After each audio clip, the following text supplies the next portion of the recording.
back, and so today, as Halloween slowly approaches, I have for you a walkthrough of the Halloween Oracle by Stacey DeMarco. And this is a deck that I've been meaning to get hold of for some time now, and it's been out for several years, and I finally decided this year to go ahead and get a hold of it, and here it is. So it says, lifting the veil between the worlds every night. Here's the back. And it says, experience the scariest night of the year every night. Unleash your inner monster and trick or treat your way into a connection with the most magical and scary night of the year, Halloween. And it has a long description of the deck. I won't read it all. It says, each of the 36 richly illustrated cards has an accompanying meaning in the guidebook that features rhyming couplets like those used in ancient storytelling, as well as a message of divination for you based on an aspect of Halloween tradition. And the deck is by Blue Angel Publishing, published 2014. There's the front again. It's a matte finish box with glossy Halloween stickers on, if you can see those in the camera under the reflection. You've got pumpkins, a witch hat and broom, bats, ghosts, cats. Really stunning box, nice solid box as you usually get with it. There's one of the ends, pumpkins on the side, the other end, the other side. Okay, so let's have a look. So if we open the box, inside we have gorgeous orange pumpkin coloured lid. We have the guidebook and the cards.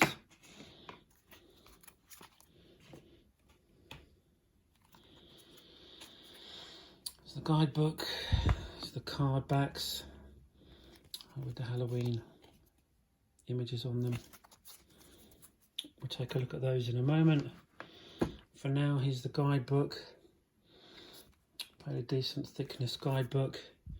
Guidebook is 80 pages. It's the front. Published 2014. Have a table of contents. Have an image. Trick or treat, truth or dare. A little about the scariest night of the year. Goes into how to use the deck, single card divination, and then the card spreads. We have a 3-card draw, heart of the issue, challenge and solution, jack-o'-lantern divination to represent the eyes, nose and teeth of a jack-o'-lantern. Card 1 to 6, the heart of the issue or question, hidden issue, major obstacle, main fear, solution, and what will happen if you engage the solution. That's the jack-o'-lantern spread. Then there's a dedication for your cards where you can use bay leaves, sage, frankincense to burn, salt and a silver candle. Then it has a dedication that you can read to bless your cards. And then we move on to the cards themselves in the book, and you get a small black and white photo of the card name and description at the top. You get a small Halloween rhyme, and then you get the card description and meaning, and then that goes on to the other cards in the book. Okay, and so let's have a look at the cards themselves, and let's go through those. And so we have the Black Cat. Fortune meets opportunity.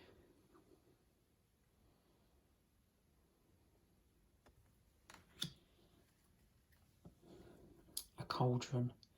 Synergy and healing. I love the vividness of these cards. The colours are very vivid. And then we've got dawn, the light after the darkness.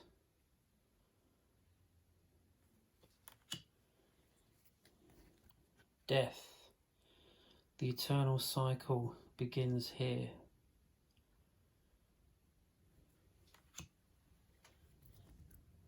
Eternal love. Love is love is love, and it transcends physical death.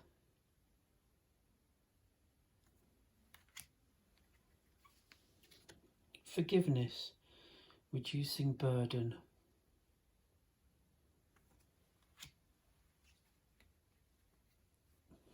We have ghost, regret.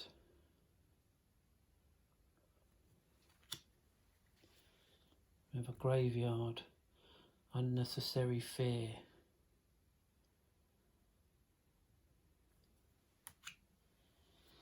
We have a hearth, happiness in our hearts and homes,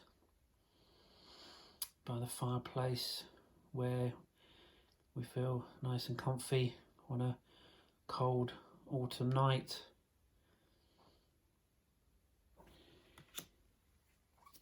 Invisibility and authenticity.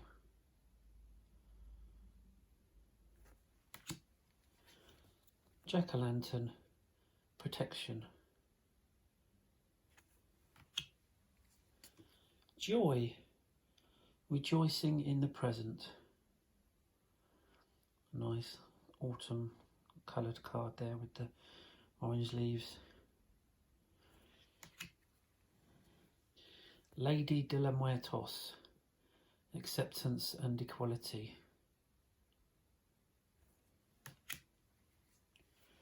The lamp, remembrance. There's a spooky jack-o'-lantern peeking out the window.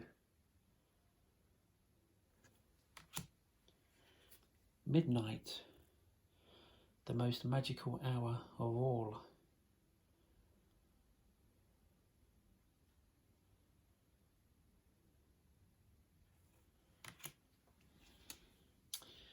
We have the mummy for change.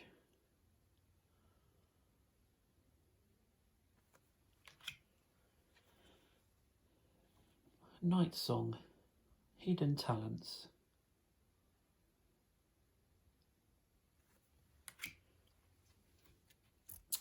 Owl, wise seeing, wise action.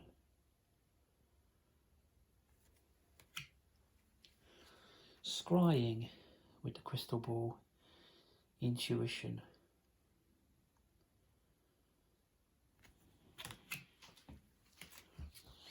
We have another skeleton, strength.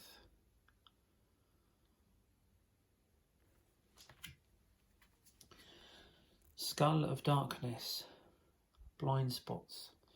And there's quite a few skeletons in this deck. There's a set of skulls which we're just coming up to. So we have the Skull of Darkness.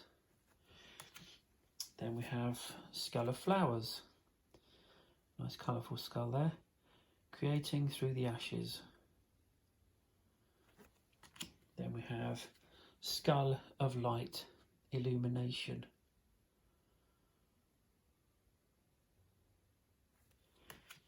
Then we have Skull of Stars, infinite possibilities.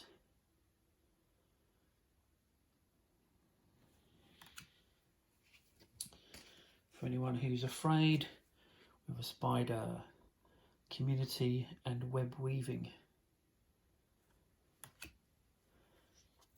The underworld, where all things pause and begin again.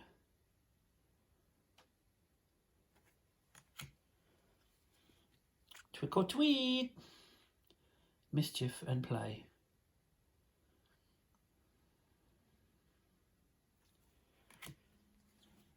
Vampire, emotional intelligence.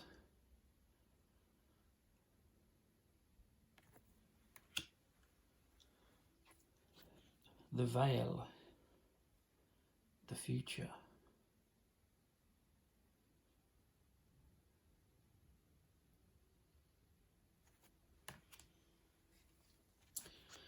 Werewolf, exploring wildness.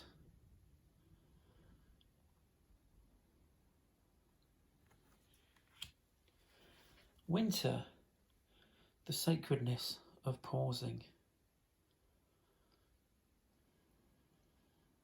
Nice cold frosty blues there.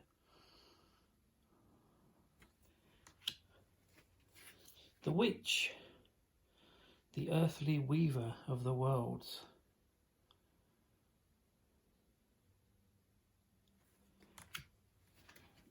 A zombie, of course there had to be one, and that's for control. Ancestors, the love and legacy of our DNA.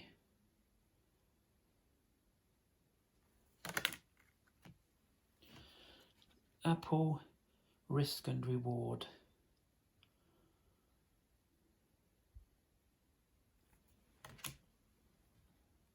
And Barmbrack, sweetness and synergy. And that's the last card of the 36 cards.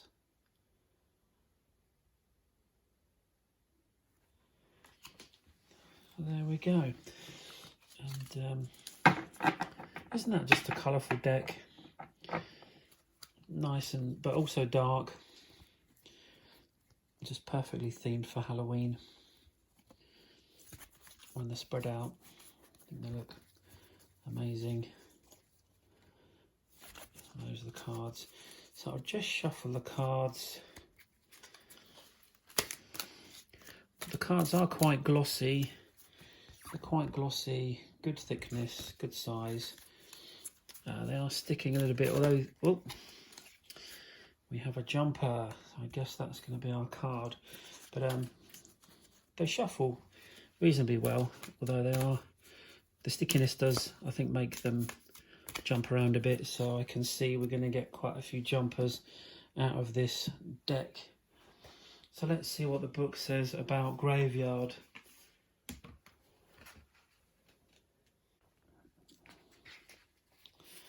So, Graveyard, unnecessary fear. And the rhyme says, the stones they mark, the eternal resting place, yet the spirits they are walking, and they are ready for the chase. Today's modern graveyards are restful places, normally highly manicured and very well set out. Whilst they can be places of profound sadness, few are the creepy Gothic places of old, yet they still hold an undercurrent of fear and seem frightening places. Due to countless stories of haunted graveyards, the thought of walking through cemeteries evokes fear in many of us. We imagine zombies and ghosts rising from the graves and bad spirits hiding out, waiting to harm an unsuspecting living person who walks by. The idea of being at a graveyard after dark, or worse, at midnight, is the stuff of dares and nightmares. But this isn't the way with every culture. On the Mexican Day of the Dead, whole families picnic on the graves of their loved ones who have passed. Children play upon the graves, people play music, drink wine, and share food, all in the company of the dead. Graveyard dust is used as an ingredient in protective spells, not in curses. Pull this card and know that you fear unnecessarily. Things are not as they seem, and you can overcome your obstacles. The anxieties you have, although real, should be put aside before they haunt you long term. Instead, trust that you know the correct next steps and that you will act upon them.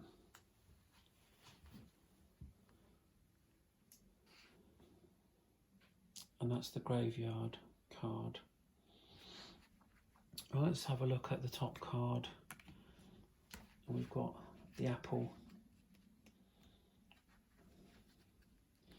Risk and reward. Apples have been a symbol of Samhain for a very long time. Apples, when cut in half, have a seed pattern that looks like a pentagram, and so the Celts held the fruit to be sacred. Bobbing for apples, a game traditionally played at Halloween, has its origins in the Samhain festival and is one of the oldest associated with this celebration. The traditional way to play is to place 3 or 13 apples into a barrel of water, and the game is to try and bite an apple whilst it floats and bobs in the water. Hands must not be used, and people often compete with each other, bobbing at the same time. It is believed that the Romans brought the custom to Britain, and there are quite a few images recorded through art of this activity in both cultures. It is said that unmarried women who placed the apple they had bobbed under their pillow would dream of their future husband. In Newfoundland and some parts of Ireland even today, Halloween is called Snap Apple Night. Candy apples, apples on a stick covered in toffee, although not quite as popular now as they once were as Halloween fare, are now making a comeback as a fun and simple treat to prepare on this night. Apples have been an iconic part of mythos from ancient times to modern. The story of the poison apple in Snow White, to the Roman goddess Pomona's magical apple tree, to the Christians' tempting fruit in the Garden of Eden. Should you receive this apple in your reading, it's time to look at how risk plays out in your life. Are you hedging your bets and not trying anything new? Do you want change but are not willing to change anything? Are you willing to risk to get greater reward? Or alternatively, are you risking too much, too often? And that's the apple, risk and reward.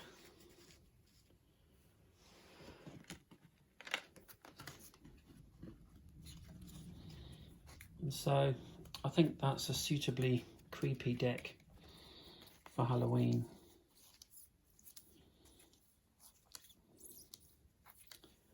That's going to be fun using this and getting to grips with it, as well as all the other Halloween goodies.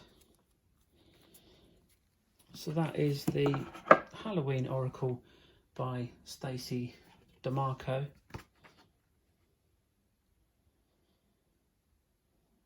The card artwork was Jimmy Manton.